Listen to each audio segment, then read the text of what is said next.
Fala pessoal, tudo bem? Então, hoje a gente vai falar sobre um tema diferente, tá, para vocês, né?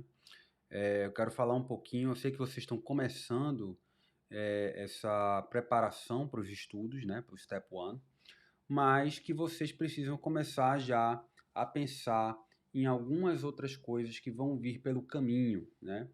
Que são os estágios ou oportunidades de fazer Research Fellow, porque quando vocês aplicarem para a residência lá na frente, vocês vão precisar de cartas de recomendação. E são no mínimo 3 cartas de recomendação, no máximo 4, de preferência todas de profissionais que trabalhem nos Estados Unidos, né? Pode ser brasileiro? Pode, mas que trabalhe aqui nos Estados Unidos. No máximo, uma carta de alguém do Brasil e que seja alguém renomado, sabe?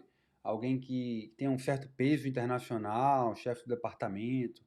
Para aquelas pessoas que fizeram residência no Brasil, pode ser o chefe do seu programa de residência, falando de como você foi como residente. Mas, em sua maioria, você tem que ter cartas de médicos que trabalham aqui nos Estados Unidos. Para conseguir essas cartas, vocês precisam fazer os estágios aqui nos Estados Unidos, tá? Então, isso é importantíssimo, fazer esses estágios. E quando você deve fazer esses estágios? Você deve fazer esses estágios, a minha recomendação é que você faça depois que você tenha feito o Step 1. Por quê? Porque quando você vem já com o Step 1 feito e você fala para o pessoal, para o attending, para os residentes, que você vai aplicar para a residência, que você já tem o Step 1 feito, então é muito bom, porque ele vai te levar mais a sério, né, como um potencial candidato para uma vaga de residência, tá? Então é importantíssimo, assim, a minha opinião, é de que é muito mais interessante que você faça os estágios depois que você tenha feito pelo menos o Step 1, tá certo? E até uma forma de não atrapalhar o seu estudo, né, no Step 1, porque se você vem e faz estágio e tudo mais, vai te dar uma motivação extra? Vai, mas também atrapalha um pouco seus estudos, porque o Step 1 você sabe que você precisa de uma dedicação muito grande para poder fazer a prova, mesmo que seja para ter só aquele pass, né? Mas a gente recomenda que você faça os estágios aqui, que você venha, fique 1, 2, 3 meses, né? Para um profissional te conhecer bem e te dar uma boa carta de recomendação, o que é uma boa carta de recomendação? É aquele profissional que passou um tempo considerável com você, é aquele profissional que pode fazer uma carta mais aprofundada sobre você, sobre como foi o seu trabalho com ele, tá certo? Então, isso é muito importante, né? E para ele poder fazer uma carta assim, mais pessoal, né, de alguém que realmente te conhece, ele precisa passar um tempo com você. Então, ele precisa daí de umas 2 ou 3 semanas, um mês, para te conhecer bem, né? Dá para conseguir mais de uma carta no estágio de um mês? Dá. Depende da sua interação com os outros attendings, né? Com quantos médicos você vai trabalhar junto, né? E aí você pode conseguir mais de uma carta no estágio de um mês. A regra geralmente é que você consiga uma carta por estágio de um mês, né? Você vai trabalhar com aquele médico por um mês e ele vai te dar a carta. E você precisa falar com ele do seu interesse em ter uma carta de recomendação dele, né? Porque primeiro, ele precisa aceitar te dar a carta, né?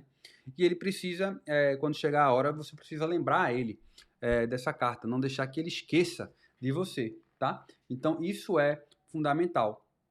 Sobre os estágios, né, se você é um estudante de medicina, você tem a opção de fazer um clerkship, né, que é aquele estágio hands-on, onde você pode examinar o doente, você vai passar o caso para o attending, ou para o chief resident, ou até para o intern que está lá, né? Então, esse é o melhor estágio para você fazer, se você é um estudante de medicina, né? É o clerkship, ou o SUBI, que é o sub-internship. Se você já formou, não há nada perdido, tá? Você vai fazer o observership, né? Então, com o observership, você infelizmente não pode se escovar, né, para entrar no campo cirúrgico. Você vai lidar com o paciente, mas é menos hands-on do que o clerkship, né? Então, mais é válido e você também pode pedir uma carta de recomendação para os médicos que você está acompanhando, tá certo? Então, é foco no Step 1, ter o seu PEV do Step 1, começar a procurar estágios, né? Para você fazer, possivelmente, após o seu Step 1.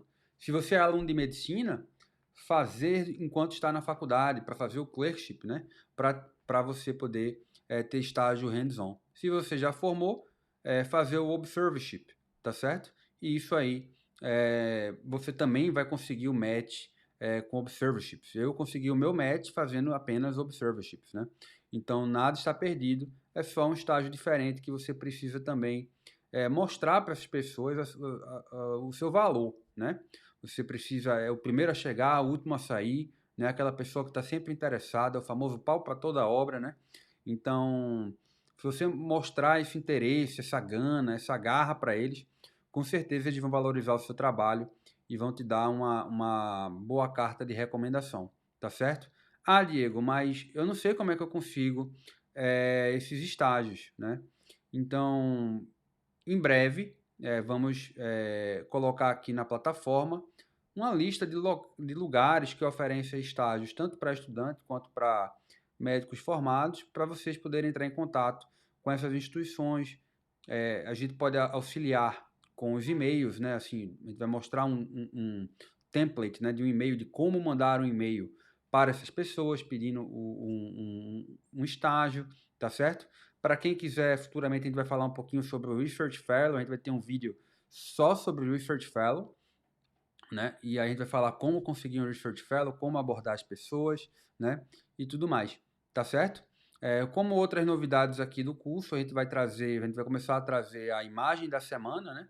Toda semana vai ter uma imagem de tomografia, de ultrassom, para vocês darem um diagnóstico ou a conduta e etc, né? Depender da questão, porque cai muita imagem nos steps, no Step 1 e no CK, cai muita imagem, né?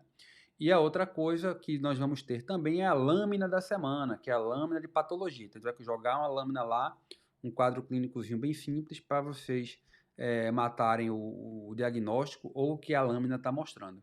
Tá certo, pessoal? Então é isso. Vamos fazer depois um vídeo falando para quem tem interesse no Research Fellow, né? Como funciona, como é e tudo mais. E mais os estágios, é isso, tá bom, pessoal? Quem tiver dúvida, manda aí pra gente que a gente tenta auxiliar, nossa equipe vai tentar auxiliar vocês em tudo que a gente puder, tá bom? Um grande abraço.